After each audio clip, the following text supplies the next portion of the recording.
کچھ لوگوں کے حالات جب ساتھ نہیں دیتے تو وہ بڑے عاجز انسان بن جاتے ہیں، تنگ دستی غالب آ جاتی ہے۔ جب پریشانیاں پورے زور پر ہوتی ہیں تو پھر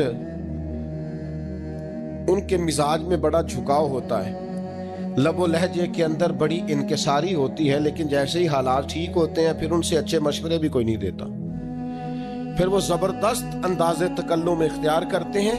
یہ ذرا شان مصطفیٰ کریم تو دیکھیے گا، نبی کریم علیہ السلام خود بیان کرتے ہیں، حضور فرماتے ہیں اگر میں چاہوں تو میرے ساتھ سونے کے پہاڑ چلا کریں، یہ میرے ساتھ ساتھ قدم بقدم رہیں، جتنا سونا چاہوں بانٹوں تقسیم کروں، میں چاہوں تو سونے، یہ شان ہے۔ اور پھر میرے محبوب کی شان تو یہ ہے کہ حضور تو اللہ کے محبوب ہیں، لیکن سیدہ عائشہ صدیقہ رضی اللہ تعالیٰ عنہا ارشاد فرماتی ہیں نبی پاک تکیہ لگا کر کھانا نہیں کھاتے تھے۔ حضور فرماتے تھے میرا دل کرتا ہے میں اس طرح کھانا کھاؤں جیسے ایک عام بندہ کھانا کھاتا ہے، اور میرا دل کرتا ہے میں اس طرح بیٹھوں جس طرح ایک عام آدمی بیٹھتا ہے، کوئی امتیاز کوئی تقسیم۔ میں بڑا چھوٹا آدمی ہوں، اللہ مجھے معاف کرے، میرے اسا فرمایا کرتے تھے چودھری صاحب کا پیر کوئی نہیں ہوتا، مالدار کا پیر اور پڑھے لکھے آدمی کا پیر یہ خود پیر ہوتے ہیں، جدے کر دانے او دے کملے بھی، پیسے جو پاس ہیں اور ڈگریاں پاس ہوں تو پھر بھی، اور علماء مجھ سے ناراض نہ ہو جائیں تو حضرت فرمایا کرتے تھے علماء خلیفے ہوتے ہیں، مرید نہیں ہوتے، یہ خلفاء ہوتے ہیں۔ یہ مرید تو وہ ہوتا ہے جو بیچارہ انکساری کے ساتھ پیچھے ہوتا ہے کہ میں کچھ سیکھ لوں۔ تو اگر اللہ تعالیٰ کسی وقت انسان کو شان دے، امام فخر الدین رازی فرماتے ہیں دیکھیے نا، ایک ہے انسان کے حالات بڑے کمزور ہیں تو وہ عاجزی دکھا رہا ہے انکساری، اور ایک یہ ہے کہ پوری بلندیاں اللہ نے دی ہیں، ایک دفعہ پورا عروج اللہ نے عطا کیا ہے لیکن پھر بھی اس میں عاجزی رہے، انکساری رہے۔ اس کا مطلب یہ ہے کہ وہ بندگی کر رہا ہے، وہ جھکا ہوا ہے۔ امام فخر الدین رازی فرماتے ہیں جب نبی پاک علیہ السلام کو اللہ نے معراج پہ بلایا نا، معراج پہ، یعنی اتنا اونچا کوئی نہ گیا ہے نہ کبھی جا سکتا ہے جہاں مدینے والے محبوب تشریف لے گئے۔ امام رازی کہتے ہیں معراج میں جب ساری وسعتیں اور ساری بلندیاں نبی پاک علیہ السلام گزر گئے اور کائنات کی ہر چیز نیچے رہ گئی، کیا نوری کیا خاکی سب نیچے رہ گئے، ایک محبوب تھا، ایک محب تھا، ایک خالق تھا، ایک اس کی مخلوق اول تھی۔ نبی کریم علیہ السلام جب اللہ کی بارگاہ میں بیٹھ گئے تو رب کریم نے کہا محبوب مجھے بتائیے آپ کو کس نام سے پکاروں، محبوب بتاؤ نہ کس لقب سے ملقب کروں، آج آپ میرے سامنے بیٹھے کس لقب سے یاد کروں؟ تو یہ شان دیکھو میرے کریم محبوب کی، کہا اے اللہ میرا دل کرتا ہے تو مجھے اپنا بندہ کہہ کے پکارے، متائے بے بہا ہے درد و سوز آرزو مندی، مقام بندگی دے کر نہ لو شان خدا بندی۔ رسول کریم نے امت کو بتایا جو رب کا بندہ کہلانے میں مزہ ہے نا وہ کسی اور چیز میں نہیں ہے۔ مالک مجھے اپنا بندہ یا عبدی، بندہ کہہ کے بلا، تیرا بندہ کہلانے میں جو مزہ ہے، عاجزی انکساری، یہ انسان کو بڑا نوازتی ہے۔ صحیح مسلم میں حدیث ہے ایک خاتون حضور کی بارگاہ میں آئی جس کی عقل میں کچھ تھوڑی کمزوری تھی، حواس پورے درست، ہم اپنے لفظوں میں دیوانہ کہتے ہیں، کچھ لوگ اب نارمل بھی کہتے ہیں ایسے آدمی، ذہنی توازن پوری طور پہ ٹھیک نہیں تھا۔ وہ خاتون حضور کی بارگاہ میں آئی اور اس نے عرض کی یا رسول اللہ مجھے آپ سے کام ہے۔ تو نبی پاک علیہ السلام نے فرمایا تو مدینے کی جس گلی میں کہے گی میں کھڑے ہو کے تیری بات سننے کو تیار ہوں۔ وہ حضور کو لے گئی ایک کونے میں، لے جا کے اس نے اپنی ساری بات سنائی اور مدینے والے محبوب نے ساری بات سنی۔ ایک طرف شان یہ ہے کہ محبوب معراج کی بلندیوں پر اللہ کے قرب خاص میں بیٹھے ہیں، اور دوسری طرف حال یہ ہے، آج یہ ہے کہ ایک وہ امت کی خاتون جس کا ذہنی توازن ٹھیک نہیں ہے مدینے کی گلی میں کھڑے ہو کے کریم اس کی باتیں بھی سن رہے ہیں۔ جب اللہ تعالیٰ شانیں عطا کرے، بلندیاں عطا کرے تو پھر انسان کو تھوڑا سا سمجھنا چاہیے۔ اچھا ایک وقت ایسا آتا ہے